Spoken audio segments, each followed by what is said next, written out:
Hello, it's Chanique here, helping you new and inspiring entrepreneurs start and grow your cleaning business so that you have all the information that you need to be confident to go out and get clients and grow. And this is specifically for those of you who are, you just register your business or you've been registered for a while and you still feel like it's so hard to get to your first $5,000 and to hit your $10,000.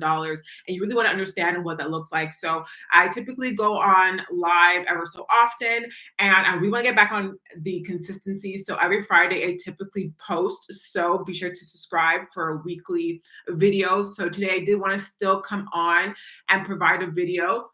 Let's do a Q&A. I'm going to hop on TikTok as well. So we'll just go on TikTok. What questions do you have? And I'm going to go over a few of the common concerns that I've been having with a few of my audience, those who's reached out to me. And one of the biggest things is pricing. And if you know, I'm all about pricing for profit. A little bit about my story is that 3 years into my business, I was ready to quit because it was frustrating. I was barely making $1,000 a month. I was in and out of school. Like I knew I did not want to work for somebody else. And if you're the same, let me know in the comments. And I want to be my own boss. But that it's hard to be your own boss, to be encouraged to run a business and barely covering your bills. And that's where I was.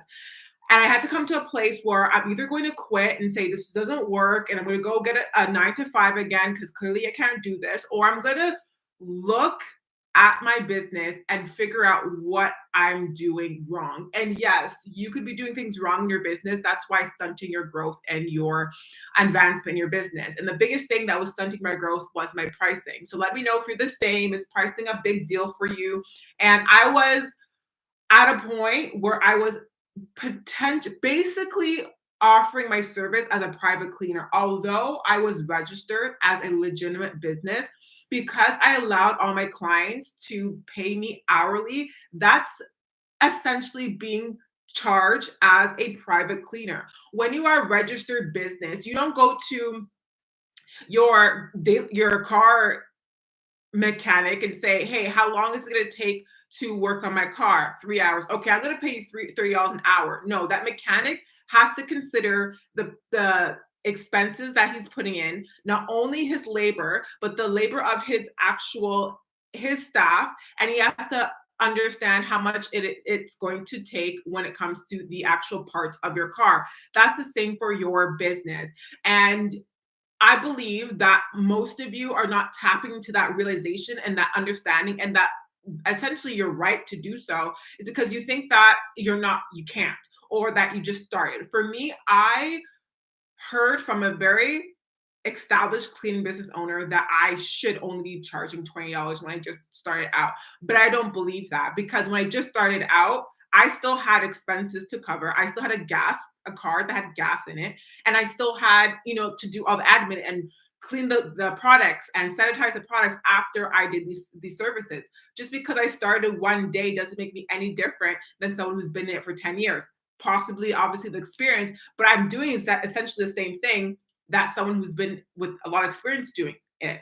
So unfortunately, it took me 3 years to realize that I need to start pricing for profit. And if you notice on YouTube, guys, I have videos on the formula that I use. I also have a free pricing cheat sheet that breaks down what that looks like. And I also provide you a cleaning list, like examples. So for those of you who don't really know what to provide between the basic clean and a deep clean and a move out clean, I also put that there, and a general scope of work for office cleaning. All that in my free pricing cheat sheet. YouTube, you get that in my banner, TikTok, and the link in my bio. So when I understood that I need to start pricing for profit and implementing the formula that I speak about, and is highly inspired from Cleaning Tenacity, she had a really good video on it. I just expanded on what that looked like for my business. And obviously, when you have your business, you're going to understand what it looks like for you. But essentially, it's you considering your labor. So you're considering how long it takes to clean a specific property or a home or commercial, whatever it looks like. And then on top of that, you have to include your expenses. What percent of expenses are you typically going to be spending within a year in your business? And it really great soft spot to start with is anywhere from 5% to 10% is typically what you're going to be putting allocating for your business. I want to make sure that this.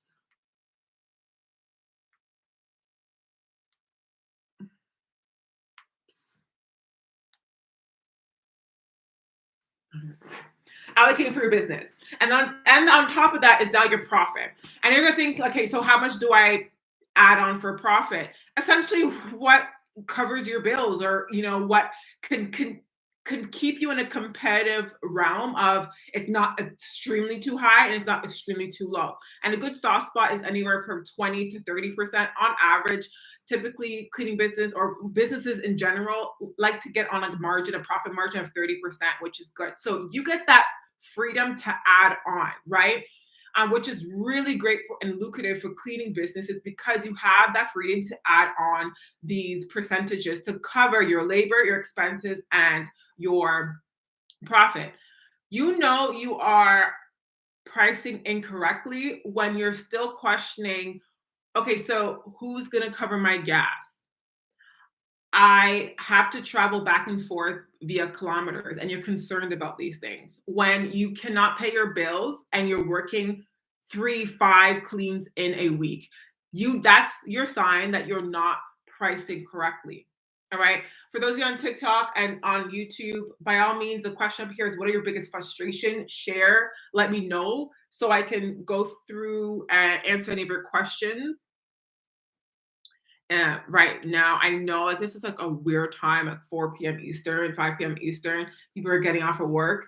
Typically, I go on live at like 8, 7 o'clock, but I have so much meetings after. It's my sister's birthday, so that's why.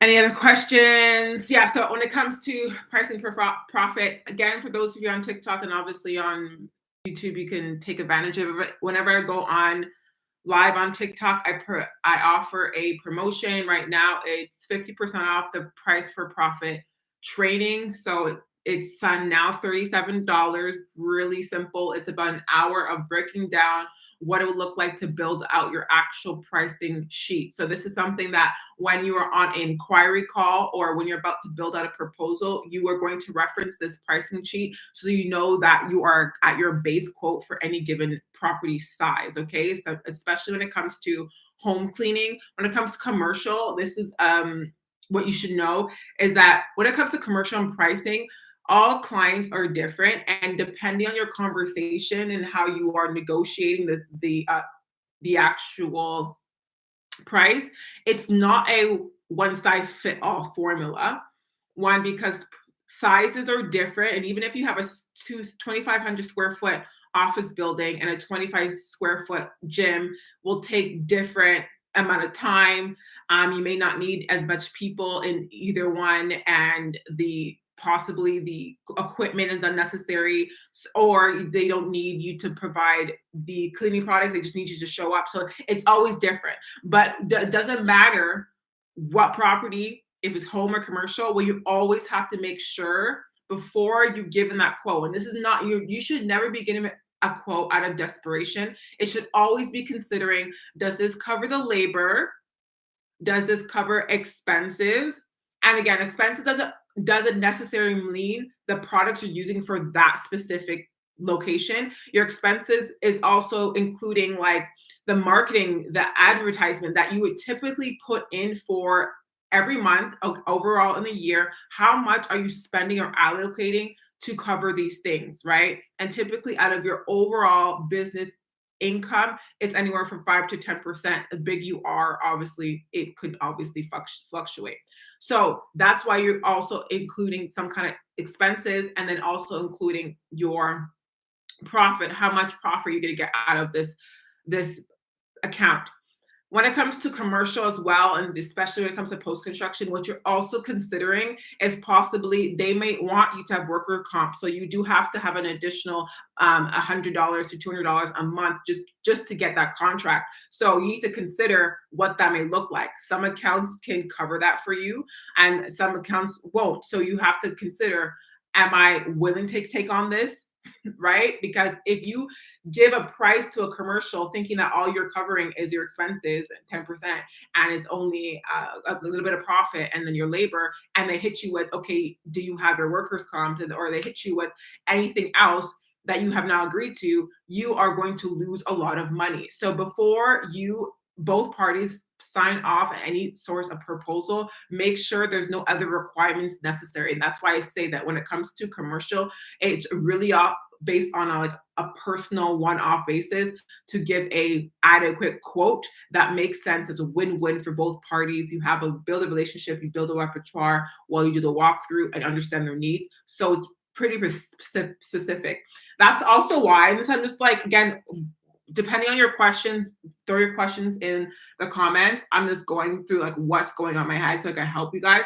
So depending on, and that's why that when it comes to just throwing a bid number per square footage and you think, and you're always losing that bid, or you're winning it and you realize you just lost a lot of money because you didn't bid correctly, having a walkthrough and actually speaking to the decision maker is it could be a longer process, but it's much more beneficial in the long run because both of you know what to expect.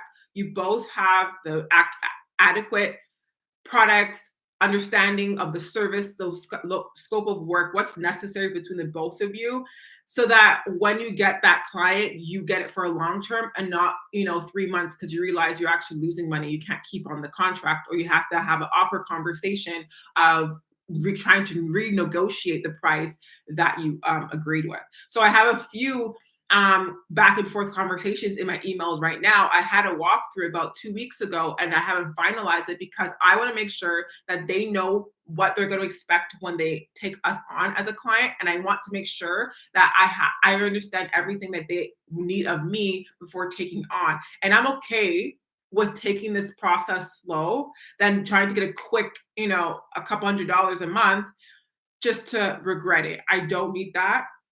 I don't want to resent my business. I want to be happy with my business, and I want potentially my team or subcontractors to also have a place they could work at that will not run them opposite way as well. All these things to consider. That's why you want to make sure you know your worth and you're building up a professional business so that no one can kind of like toggle you and run you. You guys will both have some kind of like driven direction when you're having this negotiation and you're having the conversations. There's no like you're chasing. You're just on a mutual understanding, and they're working with you. And I find out that one of the accounts is working with me, and I'm 99% sure that I'm the company that they're going to go with.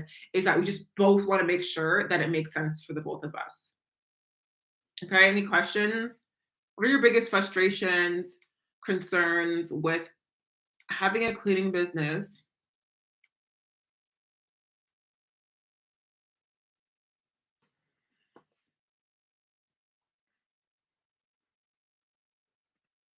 Thank you for the likes.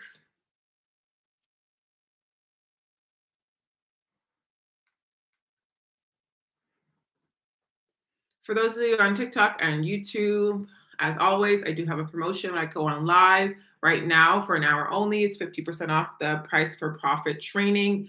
Originally it's $37. Now it's half off. So just under $20, $19 to purchase it. And it's going to break down how to build out your pricing sheet so that when you are on inquiry calls, you have, quick numbers, good at coming out more confident when it comes to have those conversations. For those of you who don't do walkthroughs here in Toronto, GTA, it's not common to do walkthrough.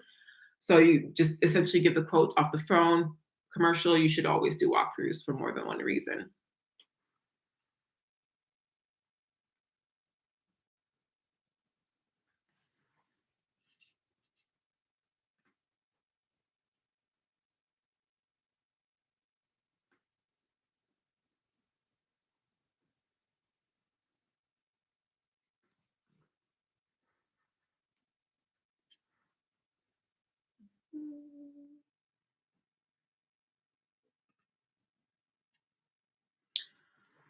Another concern that I've commonly had come up, you can tell that I'm like thinking I want to put it on, but YouTube can't see it, is that regarding cleaning procedures and policies. And I've had a few people mention that they want to invest in some kind of course or mentorship, but they just don't know who's the best one. First of all, you should be talking to people that are where you want to be, that have achieved where you want to go, or have the skill set. They may possibly not have like a million. I'm not a six-figure earner. I'm on a high end. My months are $8,000 a month, which obviously is for someone who can barely make $2,000. That's something they need to learn from. But when it comes to marketing and sales, I've been in marketing and sales for over 12 years, understanding social media marketing, understanding marketing, understanding the psyche of buying and the buying process. That's something that I'm literally passionate about, and it's transferable in your business. So learning for someone who understands that, and I can implement those things in online marketing with my coaching, and I implement that in my cleaning business. That's why making $7,000 a month within, you know, less than a few months is a lot easier, because I understand what it takes to drive someone through a buying process, or how to speak and communicate online in emails, as well as within walkthroughs, like presenting yourself and understanding how to handle objections and just saying no politely. Sometimes you just don't need to take on a client, and that's fine. So when it comes to the cleaning products solutions, I find a lot of people are worried about that, and always ask, like, does your program include like what products to use? Yes, I do break down very generically what products to use for what, whether home or commercial, and I also break down on, like, cleaning techniques and best practices. However, that's why I include the Facebook group, because every business is different and every home is different. So what I want you to do is welcome you to the Facebook group, should you join the Cleaning Boss Accelerator, to understand these processes. Here is a very, very good news, that you can learn with your client when it comes to homes. And I find that you are probably really nervous, like, how do I clean professionally? There is a difference. Essentially, is paying very close detail to places that you possibly would overlook when you're cleaning your home, but to them, they paid you for a reason. They want it to be clean and polished and dried, versus at home, you'll just clean your showers. Okay, it's clean. Having a dry shower after you clean it, when it comes to professionally, is another step. Folding the towels and how you do that. It's a over and beyond. Moving furniture, over and beyond, right? However, my biggest tip when it comes to, if you're worried about how to clean or you're going to clean properly, very simple.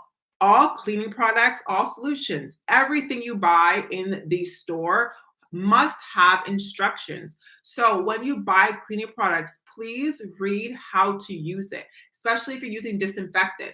Disinfectants are not activated unless you let it sit for about 30 seconds. So understand that that's how you really disinfect. When it comes to what surfaces, all cleaning products are going to tell you, do not use or only use on these surfaces. Please listen to that. I know you probably see some people like use certain products outside of what they're used. If you see proof on how that is used, by all means test it out. But if you do not know, do not use any products outside one of the surfaces that it's used for, to avoid any issues. On top of that, what you can also do is simply ask the homeowner or the property manager, what are the procedures that their previous cleaners were doing. It is okay to ask that, so that you get an idea of what to do, what not to do, what they're expecting of you, what they're not expecting of you, so that you have more confidence in what to do. You're not going to know, because all properties are different. You could clean a basic clean for a condo and then basic clean for a 6,000 square foot mansion. And they're both basic cleans, but they're different properties. Most, depending the two, you may not see certain material stones in one house and the other. It's going to be new. You just ask the question, ask the homeowner, what do you possibly do? And also know by default, and let me make sure that this person is not on. Also know by default, When you're hired as a professional cleaner, and if you are marking yourself as a professional cleaner and position yourself as an expert, they automatically see you as the expert. I remember as I started to, use words as professional, high value in my marketing, that automatically my clients will say, "Oh, you're the expert, so I gotta trust you." And I probably been in business for like a year. Like, oh, okay, guys, I gotta go because I do have a MR market research call. Make sure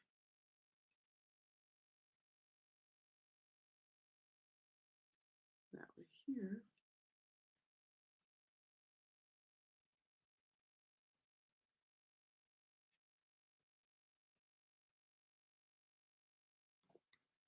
Hmm. Okay, until they join again, I guess. Oh, no, I got to go. Bye, YouTube. See you.